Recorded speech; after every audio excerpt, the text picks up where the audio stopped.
And it was like that because the decision was like a week before school started. Oof. Very hard at the time. My mom and I were in tears. However, she knows what that school did for me and the people I met and what it just did for me personally. That was groundbreaking because it really taught me how wealthy people truly are, not the fake stuff, what people said, Yeah. what they truly do and how they help others and how that was a major, importance in their life. And it just like made a big impact. I was like, man, I want to be like these people one day. Yeah. I knew it wasn't going to be given because I knew what it took to be successful, and that was up to me to have my own journey. That's what kind of started. That really opened up my world.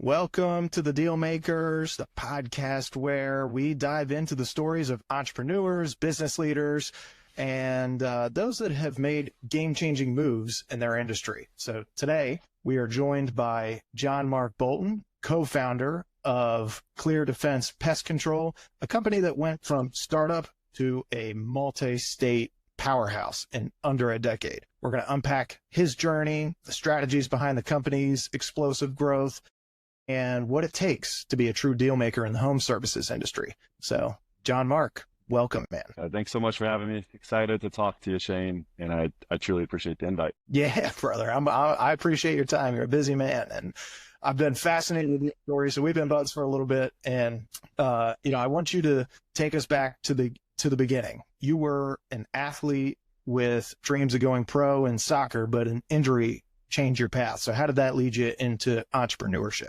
Or is that something that you've always wanted to do? Well, I kind of fell into it, and I'll describe why. Yes, I played soccer. That was my passion. That was my life, all the way through my childhood. Started playing in college at University of Louisville, and that was very short-lived because I had an injury that literally ended my career. And back then, I was 18 and 19, and that shattered my life at the time. Yeah, I bet. But looking back, as a kid, going through certain adversities and building the proper mentality, right? How to be the victor in every single situation. It really led to me quickly flipping that mindset of, woe is me to this happened for a reason. Where is my focus going to shift? And entrepreneurship really started, I credit good old Ocean City, Maryland for starting my entrepreneurship career. I had an opportunity to go out there and live there for the summer while in college. And I knew I needed a job, and a place called MR Ducks. I met the manager, and she met me, and she was like, I have the perfect job for you. And it was selling pictures on a dock of families, right? You take a picture, and it goes on a tourist boat ride. They come back, and I'm making commission on every single picture that I sold. So that's what got me into the game of sales, right? Okay. And I took this little business that the owner of MR Ducks, or one of the owner MR Ducks had, and I wanted to show him how good it could be. I wanted to break every single record. I wanted to make it as easy as possible for himself. So I kind of took the opportunity to change his business for the good. And also, more importantly, I knew it was going to help me on that journey and path of what it takes to make sales. And it's kind of funny. Everything I learned as a kid and everything I watched and viewed from especially my mother, who was in sales, and like our life was dependent on it, kind of came to fruition when I had that first summer of sales, and I broke every single record that he had. Damn. That's what started the journey of, wow, I like being able to tell myself what I'm worth and no one else. When he told me commission, I was raised on commission. That was it. I never had an allowance. I was raised on commission. And when he told me like, hey, this is commission only, I myself, I was like, this is the job. So now it's unlimited. You saw that. Let me do my part and show. That's incredible, man. Because I swear, like, most of the young people that I've interacted with over the years, they hear commission and they just say, I don't know that I like that. I think it takes a very specific type of person. So you really channeled that athletic, like competitive spirit into sales.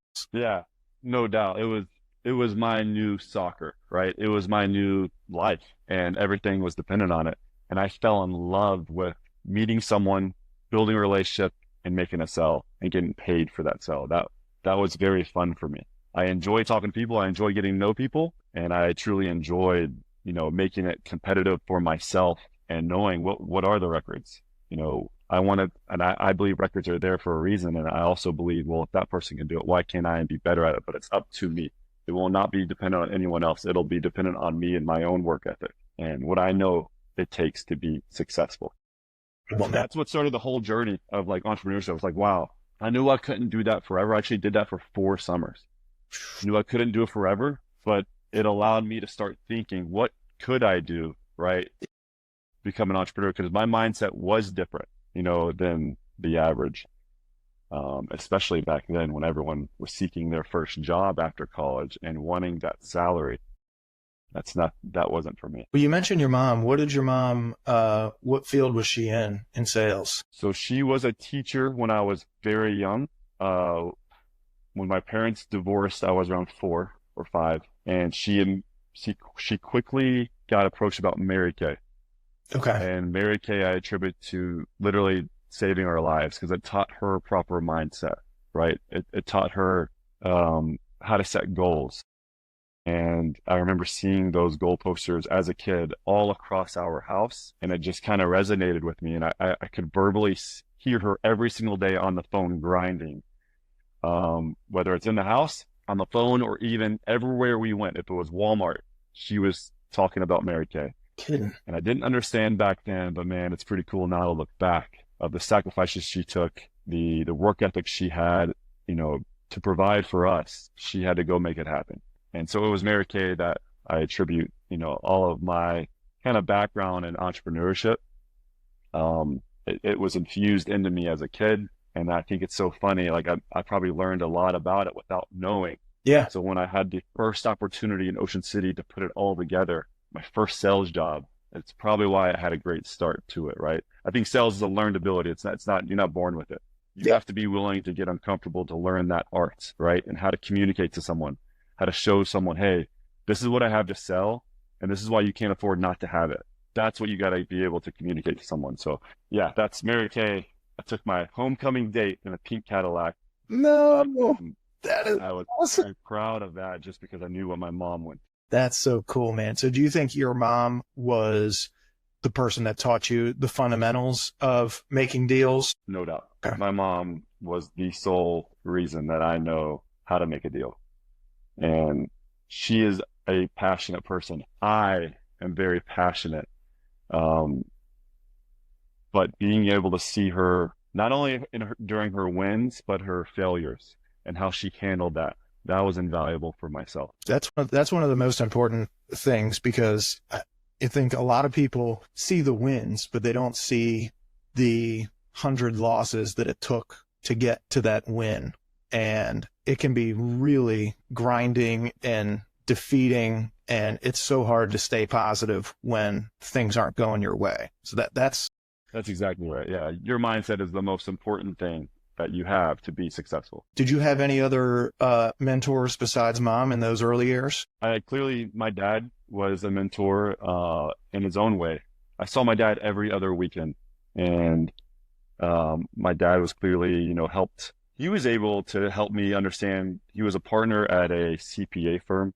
Okay. And so I had this wild dynamic world of information. So just to be very frank, when my parents divorced, I lived with my mom. At the time, we were extremely broke, right? I'd see my dad every other weekend, and I could see what money could do, right? Like, he was the financial successful part at the time as it being a young kid. So I every other weekend I got to see what it could do. I also got to see at the same time what it takes to actually earn money, right?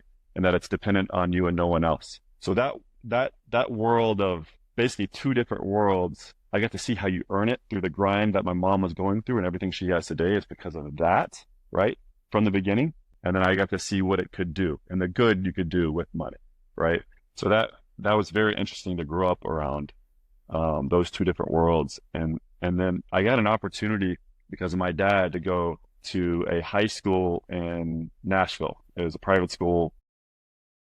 And I was able to, once I was infused in that school, I was able to be around a different type of wealth that I had never been around. And I get to meet a lot of key individuals that played a major role in my life in more ways than they even realize. And those people had a big impact because it showed me that wealthy people were not what I was told as a young kid, that everyone, that they're jerks, they're very selfish. Yeah. They care about themselves, right? These guys were the most wealthy people, or the most, not only wealthy people I've ever met, but the most kind and selfless individuals out there. I had never seen a type of giving until I went to FRA and I met these individuals. That was really cool to see, right? Because it just completely acts the whole notion of what wealthy people are. And, as I've gotten older and studied wealth, it's, the majority of people earn it, right? So that was very encouraging for me at a young age of like, hey, I want to be like those people. Because I think giving is a massive part of success, and they showed that to me at a young age. That's really cool, man. And what kind of backgrounds did a lot of those kids have? Because I think there's this perception that money comes from, financial services or attorneys or people that, manage wealth or something like that. But there's so many ways to make a living and make a really, really productive living financially as well that doesn't have to follow that white collar. Right. No doubt. Without giving names, it was the large majority of them were business owners. And if I name the businesses, you would know. Also, being in Nashville, country music stars. Yeah. Those that went through the grind and made it. Their kids were going to that high school. And man, the majority of the kids were awesome. They were like, my friends. And then the majority of the parents were just the most giving, nicest people in the world, and someone that I wanted to be like one day. That's so cool. So, yeah, very much all entrepreneurs in their own way, shape, or form. Do you find that the people that don't really come from much that end up making it, per se, give more than those who come from money? Well, the most recent stat that I read, and Shane, you can correct me if I'm wrong on this, out of all the millionaires, say in the US, like I think I read there was like 80% are self-made. So the large majority, this is like the biggest study done on millionaires, 80%, 8 out of 10 were self-made. So it wasn't given, it wasn't inherited. And I think that goes right along with what I lived through in my own personal life. It was when I was around wealth. They were all giving. Like, I didn't meet a jerk out there. Okay? So 8 out of 10, it makes sense. A large majority. Yeah, I think it's something with when you go through a certain adversity and you're the victor of the situations, right? And you have the proper mindset of that growth mindset, you realize giving is a big part of success. Yeah. Right? That could be financial. That could be time. That could be giving your whole all to someone or an individual to help them in their own life. But giving is a big part of success. That's awesome. So you had your experience at MR Ducks, getting your feet wet with commission sales. Then in 2013, you launched ClearDefense Pest Control. What inspired you to enter the pest control industry? And, how did you get that business off the ground? So the inspiration came from a family friend named Chris. And he called me before I was done at University of Louisville. And I knew I couldn't be in Ocean City forever. So I knew I needed a career path. And I knew I wanted to ultimately start my own business in something. Chris approached me about pest control as he was an owner of a company. And I saw it as an opportunity like, wow, I know what I'm good at, the sales side. Let me go dive into this world. And I actually worked for him for 4 months. Did incredibly well. I did so well that after that contract, I had a ton of opportunity in a lot of different industries of people approaching me about what I should do and opportunities to become owners of different things.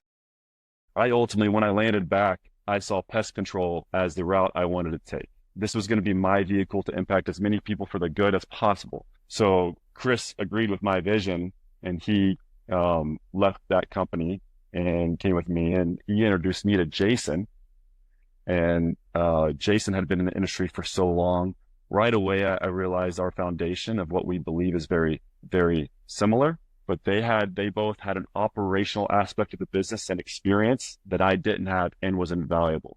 And I intentionally, from the beginning, saw the value of a partnership, right? Yeah. To start this company, and create a dream team. There is no doubt we wouldn't be where we are today without us three. And that can be very hard to do, but we all knew where we excelled at. We all leaned on each other for that.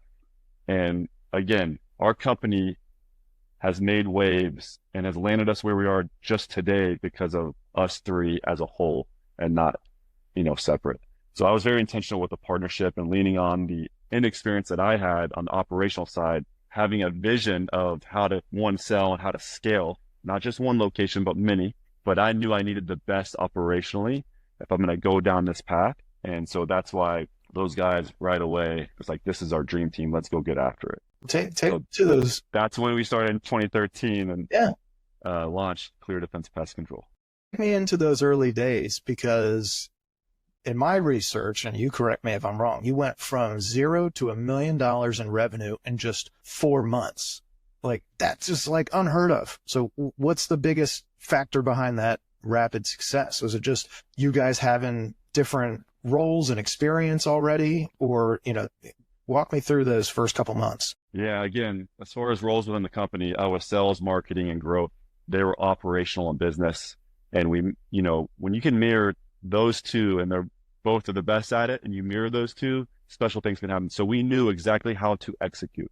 We researched the entire country, and Raleigh outshined basically all the markets, but also the markets around it where we could eventually go to. But we knew year one, office one had to be a success. The way you grow to 0 to $1 million in a short time frame has got to be through grit, right? Yep. I had to build a team, I had to be the leader, right? And I build a sales team around me of individuals that I needed to lead from the front. We went door to door and introduced ourselves and our service to homeowners, right, around all of Raleigh, and did basically a 4-month blitz and absolutely crushed it. Like that amount of work it took. It's weird to think back because that was like 12 years ago, but it was like 12 years ago almost to this day, where, not only did we have that success that we experienced in the sales aspect, but it was just so cool to have the guys that entrusted me that I was leading, that, hey, this is the vision, this is the goal, this is what we can accomplish as a team, and accomplishing that and more. I appreciate the guys that had faith into me, because it is wild to listen to an entrepreneur that has a vision and a dream, right? And then it's another to actually execute. Yeah. Well, and you have to, like, especially in those early days, lead by example. So you're out there knocking on doors and making stuff happen. Do you guys still do that? As far as sales, right now, in 2024 and in 2025, it'll probably be similar. 50% of our sales are on the doors for my entire company. The other 50% is that organic lead, could be referral, online, the other methods of how people find you other than door to door. But I will experience 50% of my new sales will be from our team on the door. The lessons you learn from going door to door for just one summer, 4 months, in my opinion, it's worth more than a degree, because the amount of failure that you experience every single day. And we go like from year one, it is Monday through Saturday, right? Pulling long hours. We're out there at least by early afternoon, going until 10 p.m., 11 p.m. sometimes. Woof. Like, you can create a buzz in a neighborhood so hard that, like, people that are now customers of yours that you just met that day are inviting you for dinner. Great. That's what type of a relationship you can create. Someone you've never met. I used to enjoy every single door. I would give myself a positive affirmation. I love talking to people. People love talking to me. I can't wait to meet this person behind the door. That's what I said on every single door. And it's funny what would happen every single day. Right. So it's absolutely wild. And I encourage anyone that's in that entrepreneur mind, has an entrepreneurial mindset, wants to become their own business owner. Sales is half the game. So go out there and get uncomfortable and go hit some doors in some way, shape, or form to develop a skill that is a need for a business, because what you will learn from it, it's priceless. It's absolutely priceless and worth more than any dollar amount.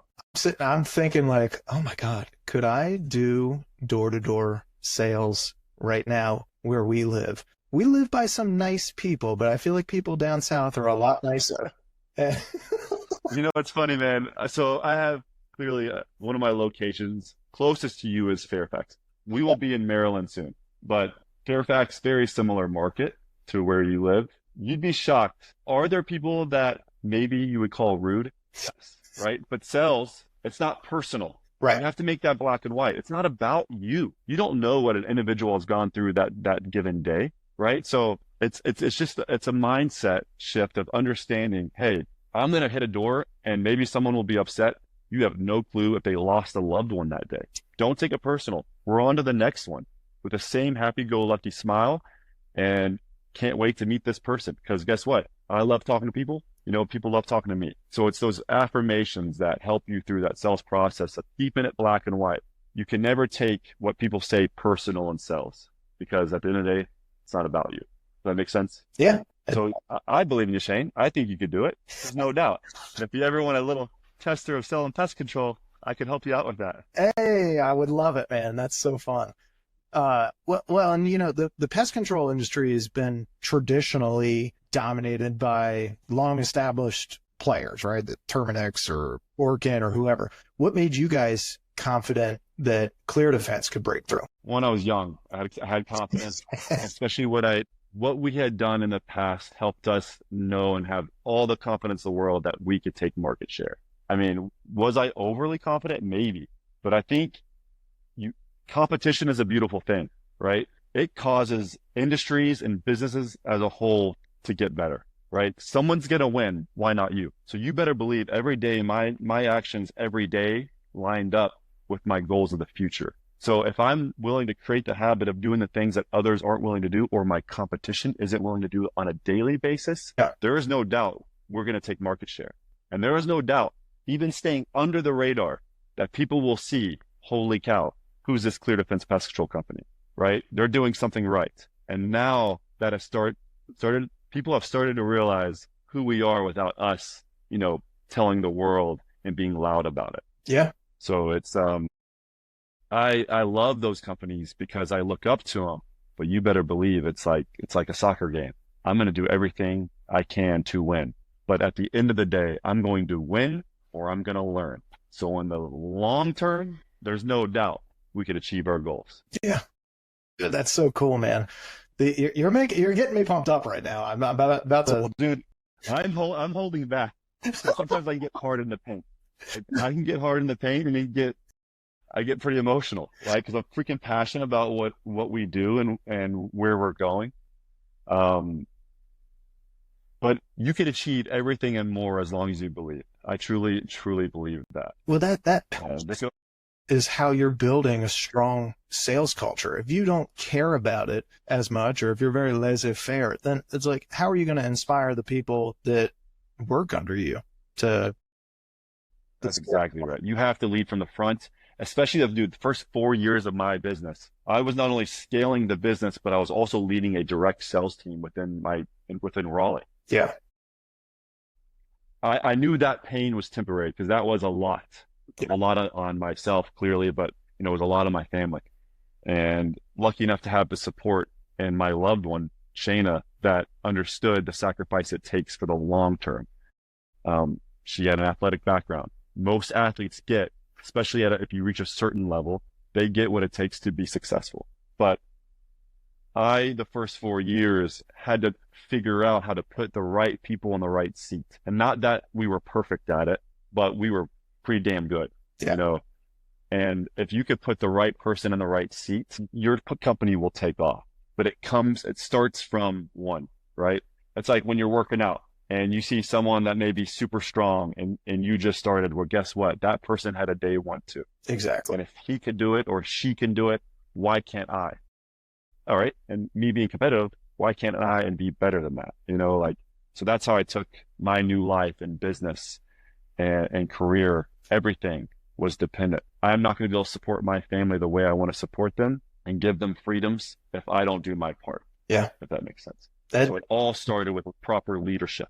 Like, I need to be the proper leader for not only my guys, but my company to achieve the goals that we want to achieve. When you made customer service the major pillar of your brand. And you guys offer 100% satisfaction guarantee and these eco-friendly treatments. But, you know, how do these strategies help you retain customers and stand out? I'm thinking of it like, all right, well, our service, if your service is a separator, it's kind of like you know, and maybe like a Chick-fil-A versus a McDonald's. It's not, the food is great at both, depending on your taste, but the experience at one is significantly better. Is that something that you guys carry with you? Yeah, no doubt. We are definitely in a hurry to serve. We actually doubled down on the satisfaction guarantee and also offer a money back guarantee.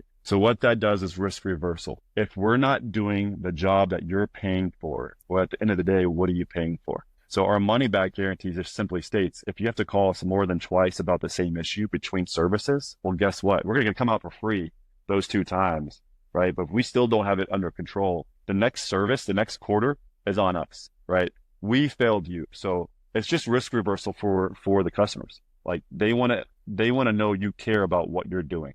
And if they know like there's a money back guarantee, then what's the harm of trying this company out? Exactly. What's the harm of trying a company that has the most 5-star reviews out of any pest control company? There's a reason. It's all about doing those little things right, and how we serve the customer.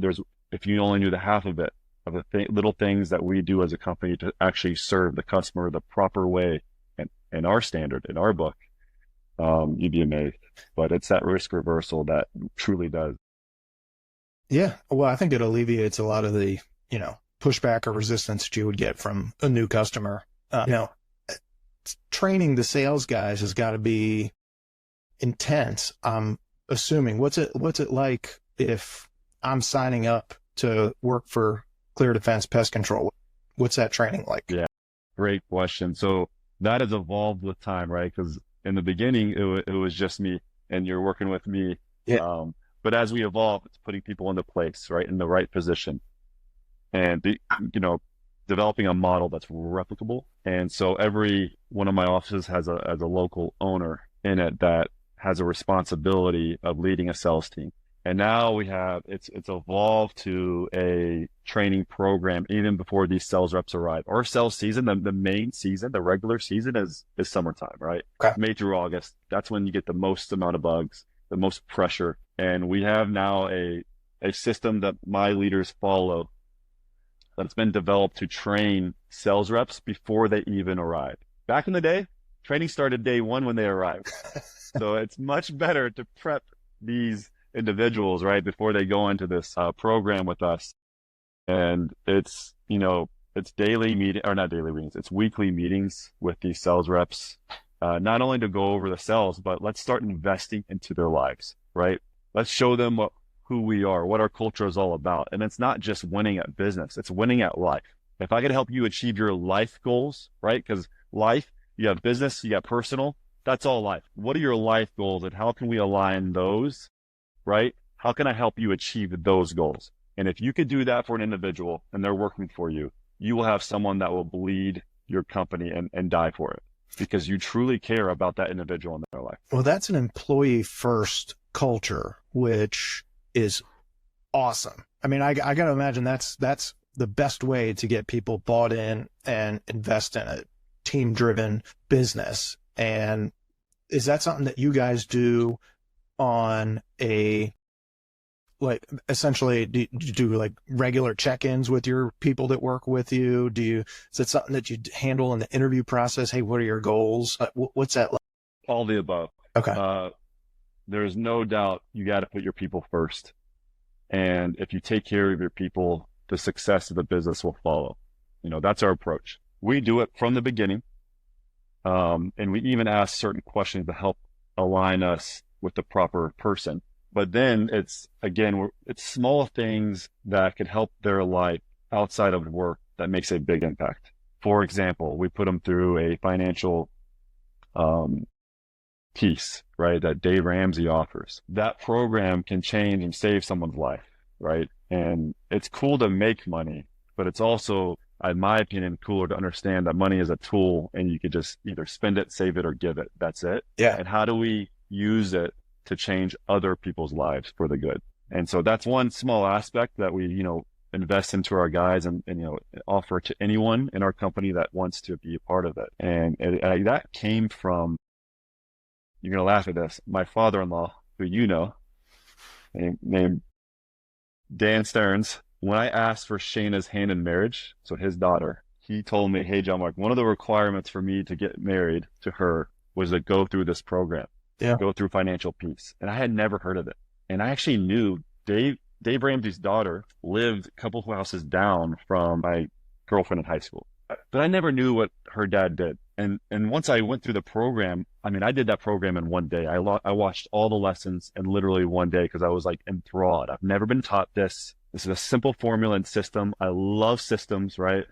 That I could follow with how to handle money. But they made such a big impact in my own personal life. I was like, man, this has got to help those that work in our company too. And they don't have to do it, but if they want to and they take one thing from it, that's awesome, right? It's all about helping individuals achieve their goals. And it's just looking for those things that you could impact someone's life outside of work, because it shows that you truly care about people. And if you care about your people, again, your people will fight for you. And that's something I learned too, just as being a captain of my soccer team. You got to lead from the front. You got to think about others, not yourself, right? And you got to show them what it takes, right? Especially during the adversity. How do you handle the adversity? What do you do in those moments? And people... Dude, I love that. And I'm so impressed with the different offerings that, well, I love the perspective, number one, but we don't really have in most of America any kind of financial literacy course. So I got to imagine that these employees that are coming to you, they don't have that background. And I'm not sure how many of them take you up on that offer, but I would bet a good chunk of them do. And this could be a larger discussion on financial literacy and best way to set people up. But I think that's awesome, man. Super impressed by that. So, when you add things like that, plus you have your leadership conferences, right? On both sides, we do too.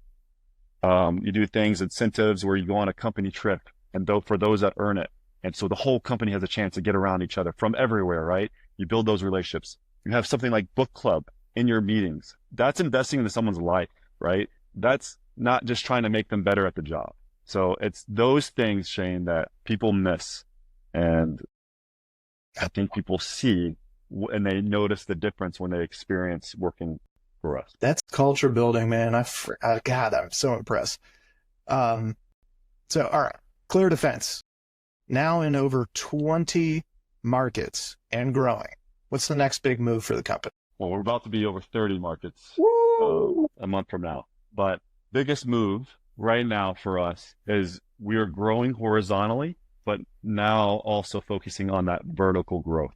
So we're investing a ton of money into our company to achieve both. And one of the biggest things within that is just acquisition. We started to acquire. We have never acquired before a couple of years ago. And starting that phase is very exciting because it's a whole different form of growth that we've never experienced. And you can grow pretty fast. And what's been cool is we've been able to, dip our toes into it. Being at a certain size, you can really test out certain things. And our guys have done a phenomenal job with just the first one we ever acquired. And it showed us and our team that this is a great avenue because we do have something special here. And when people, not only our team members, but our customers that we have acquired experience what we provide, it's noticeable difference. So the attrition rate is very good. People are happy. And it's an exciting part of our business because, as you probably know, acquisition is a whole different ball game, but you could really scale even further and quicker. Yeah. So you implement that into your business strategy. What's that acquisition process like? Do you identify a market? Deal making, baby. Yeah, I get that. Sorry, go ahead. No. You go into a different market. You research a market and be like, you know what? This one has a gap in it, and we feel like we know what we can do. Yeah. So walk me through that. Tell me what that. Again, so it's funny. New markets, that's our horizontal growth. We actually do that from within house. There's no acquisition. Okay. As of right now. That can happen later in the future. Right now with the vertical, we're acquiring in markets that we already have established. Okay. So we could have already an office, clearly an office space, office staff, technicians, etc. One of the biggest and most important things when you acquire is acquiring the people, and that's invaluable to us, right? Of getting good people. But that has helped with our vertical growth. We have yet to acquire into a market that we're new to. That could definitely happen. I'm not going to say that's not going to happen. That could definitely happen. But we're doing such a good job with that horizontal growth already. We haven't had the need to do that yet. However, thinking outside the box, can you match both? Can you do both at the same time and create even more success? Yeah, I believe so. I don't think we want to limit ourselves and, oh, we have to do it this way. Something I've definitely learned through the years is you have to evolve with the company and how you make decisions, because you could actually limit yourself from the success and hindering your company from growth because you have what you think is the best formula to grow. Right. And that is a value of a partnership, right? That's the value of having, say business partners, co-founders, of having different mindsets about business and truly respecting each other, right? Again, we could receive more fruits together, which has happened, than we can alone. And just the ideas coming to the table. And as you get to a certain size, an executive team and levels of leadership, all those ideas are invaluable at the end of the day. Even if you disagree personally with an idea, it is the challenge, right? It's the balance of the opposite that creates a ton of fruits, because you usually end up in the middle and further ahead than you would have been just making that one decision before. Yeah, I agree. Does that make sense? Yeah, it does. And you guys probably, you're having conversations at a higher level with the people that run the company, but you're also probably talking to the guys that are the boots on the ground and say, what are you seeing in the market? Give us some feedback on X, Y, Z. So you're always kind of fine tuning processes and, you're collecting. You have to not only survey your customers, you're surveying your employees, right? Because there's things out there you don't even realize that are maybe causing a hindrance on the company. Well, okay, if we just fix that, we could 10x growth this area, which will help the compound effect in a positive way. So one of our executive VPs actually does this with our team and goes through a process, right? So we have boots on the ground. We have all the levels of leadership. And those boots on the ground, that is the face of our company. And if we can make their job a little easier and a little better and make that life, even happier, that's incredibly important in our book.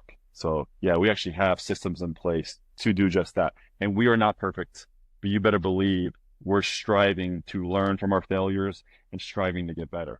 Yeah. And that's a daily thing. That's incredible, man. I love that consistency.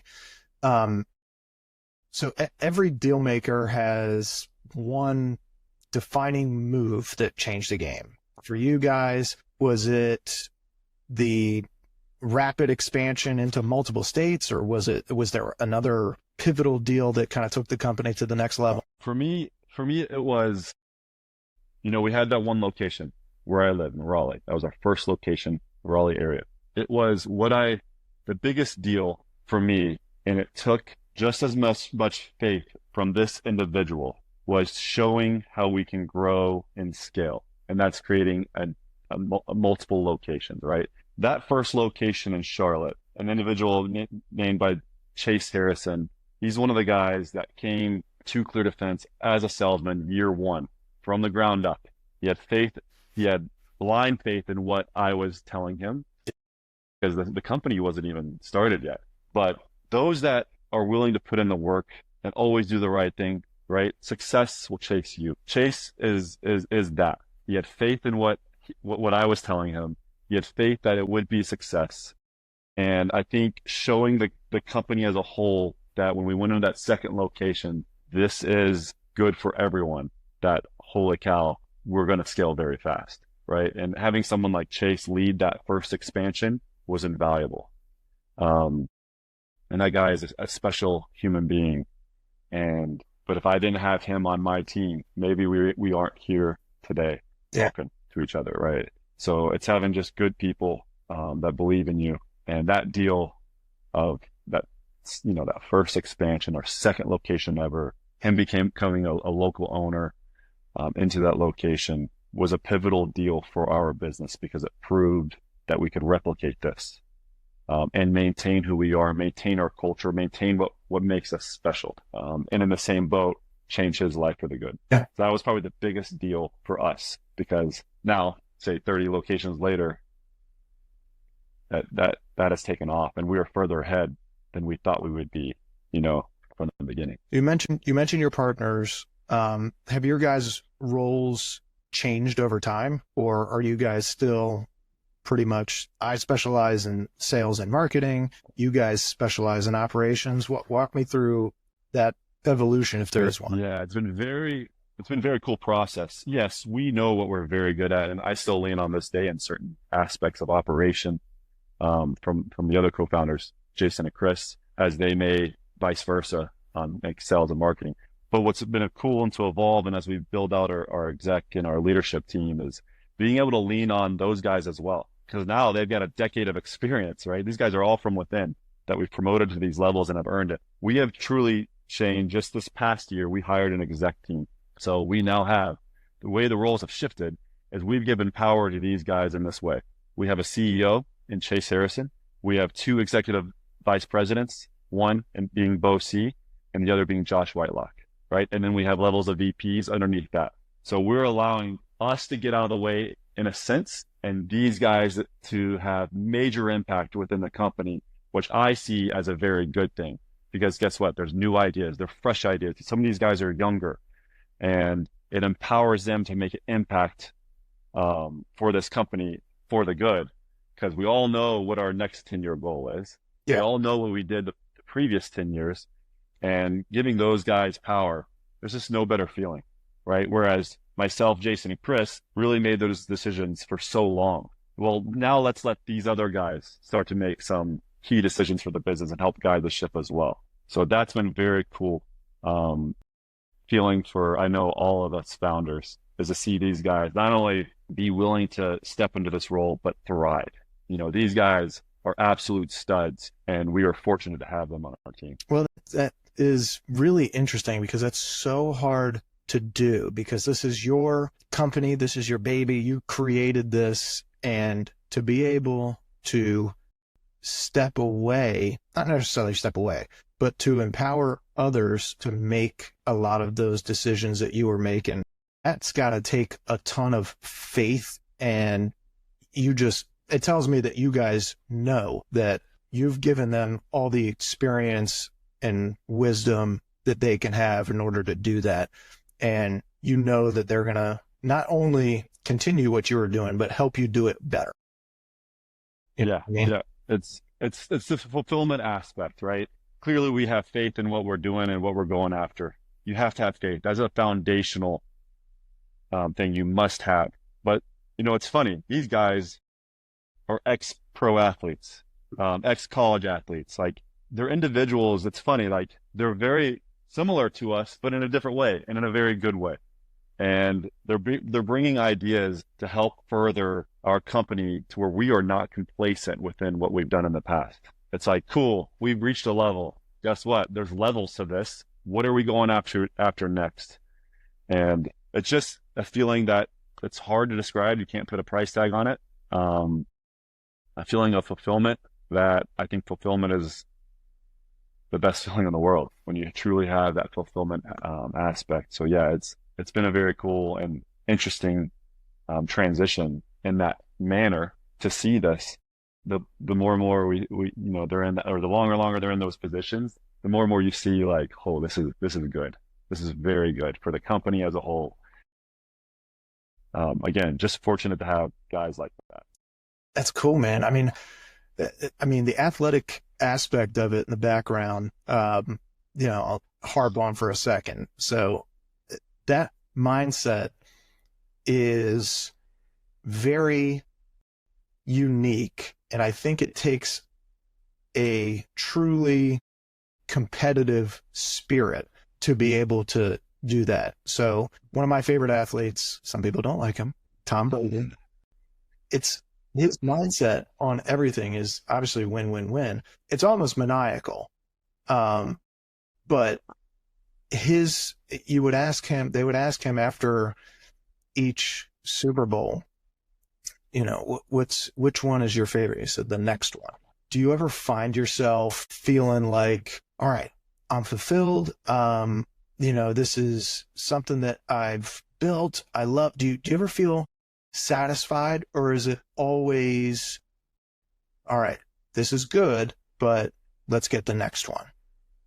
How do you balance that? It's a little bit of both, right? So I think there is a balance to it. It's a little bit of both. I think you do have to look backwards and just acknowledge what you've done and what you've accomplished. Because if you don't do that, what was the sacrifice for? And then at the same breath, you have to always, like, for me, it's like, if you are complacent or you think you're done, you might as well quit because you're going the other way. So it's always like resetting, or you hit a mark. That's great. You should feel very proud about that. You probably earned it. However, what are you going after now? You have to always be forward thinking. I think that mindset from Tom Brady, it's a growth mindset versus a fixed mindset, right?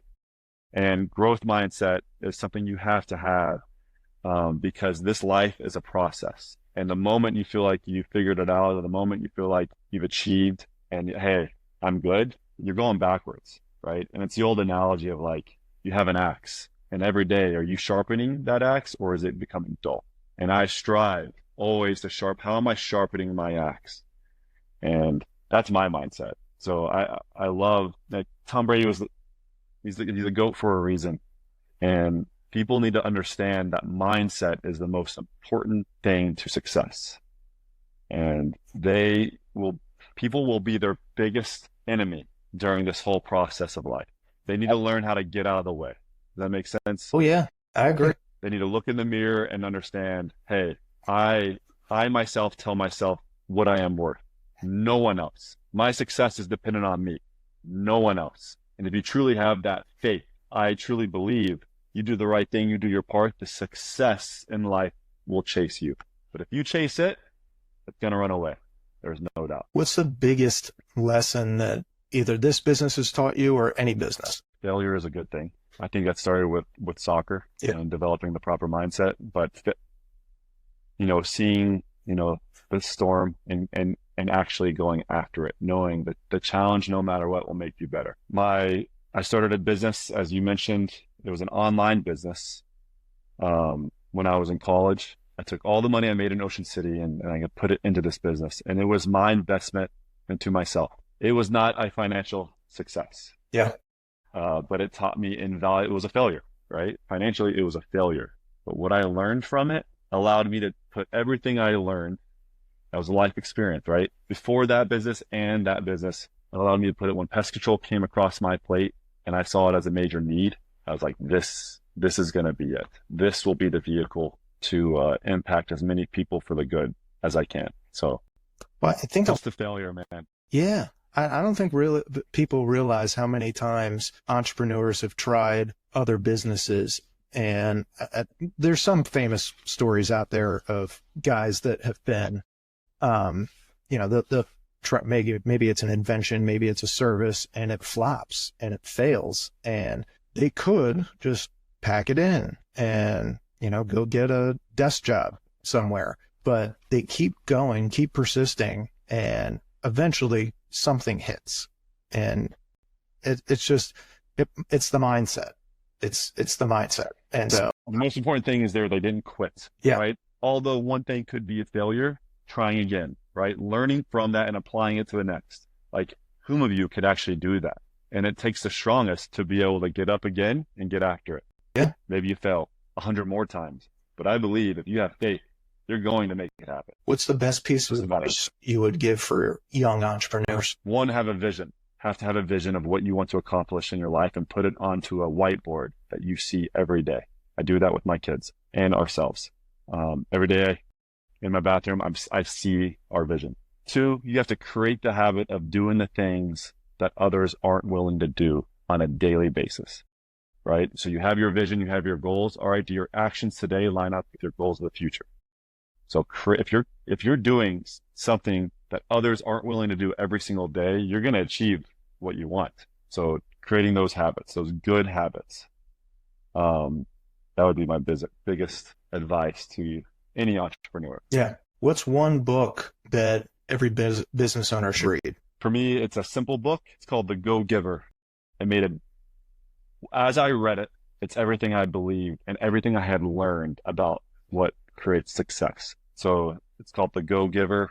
Very short read. You could read it in one day. Simple read, but has big impact because the message is simple, but very few execute it. If you could go back into 2013, what's one thing you would do differently? This is a two-part answer here.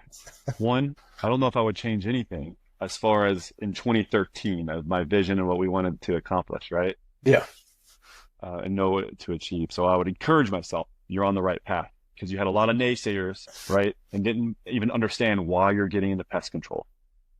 That only gave me fuel, and it gave me faith that I'm making the right decision here. I know, and I believe in myself. And one day people will understand without even saying anything. Two, as a business as a whole, from 2013 to now, I think as far as a business change I think we would establish our corporate side of the business quicker. We waited too long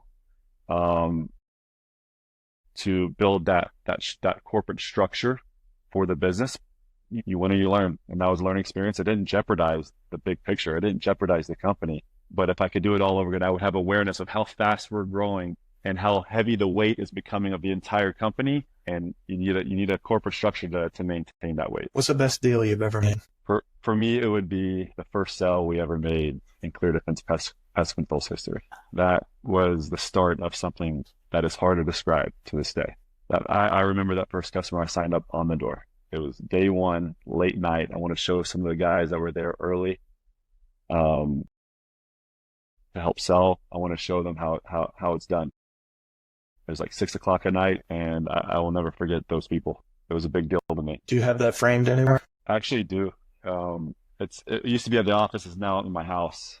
Just the invoice, right? Yeah. The contract, if you will. It was a start of the beginning. That's incredible, man. Where do you see ClearDefense in 5 years? 5 years, we'll be more than double our size now. We will be cracking into practically nationwide. The team we have assembled now is special. And I think everyone in our industry in America will soon see what we're about to do.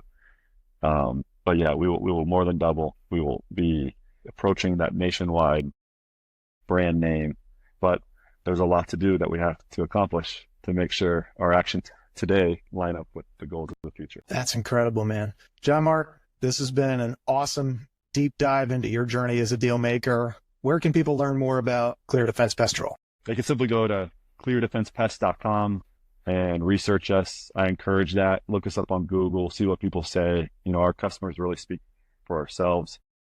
And that's the best way, to go to the website. Any final words of wisdom for aspiring entrepreneurs? I think for me, just have faith in yourself.